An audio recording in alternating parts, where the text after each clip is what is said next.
মুন্সিগঞ্জে 10ম grade বাস্তবায়নে দাবিতে কর্মবিরতি পালন করছেন মেডিকেল টেকনোলজিস্ট ও ফার্মাসিস্টরা। বৃহস্পতিবার 4 ডিসেম্বর সকাল 8টা থেকে দুপুর 12টা পর্যন্ত মুন্সিগঞ্জ 250 শয্যা বিশিষ্ট জেনারেল হাসপাতাল প্রাঙ্গণে এই কর্মসূচি পালন করেন তারা। আন্দোলনকারীরা জানান, বিগত অনেক বছর যাবৎ মেডিকেল টেকনোলজিস্ট ও ফার্মাসিস্টরা 10ম গ্রেডের দাবি জানিয়ে আসছেন।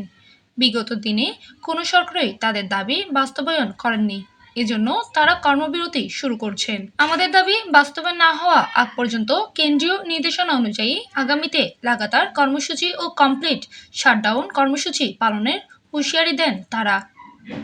কর্মবিরতির উপস্থিত ছিলেন medical technologist lab Mohammad Shahidul Islam, medical technologist lab Mohammad Abdus Salam, medical technologist lab Mohammad Shukur Masud, medical technologist radiology Mohammad Shahidul Islam. সকল মেডিকেল টেকনোলজিস্টরা চাচ্ছি যে অন্যান্য ডিপ্লোমা যারা আছে, নার্সিং, তারপর ডিপ্লোমা ইঞ্জিনিয়ার, মৎস্য, কৃষিজীব, এরা যারা আছে তাদের নিয়ে আমাদের 10ম গ্রেড করা হোক। কারণ একই সমমানের ডিগ্রি থাকা সত্ত্বেও আমরা কেন পাবো না? এটা তো আমাদের অধিকার, আমাদের বঞ্চিত করা হচ্ছে। এই বৈষম্যের জন্য এই আমাদের 10ম গ্রেড পাওয়ার জন্য আজকে আমাদের সমাবেশ। এই কেন্দ্রীয়ভাবে সকল নির্দেশনা অনুযায়ী আমরা এই কর্মসূচি পালন করব। ধন্যবাদ আপনাকে।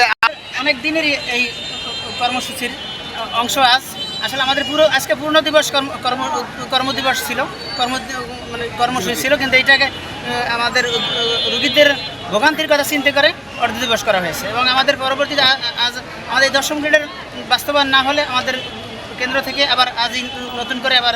মুন্সিগঞ্জ প্রতিনিধি আনিসুর রহমান রনিনের পাঠাদত্ত ভিডিও চিত্রে PI 72 টিভি।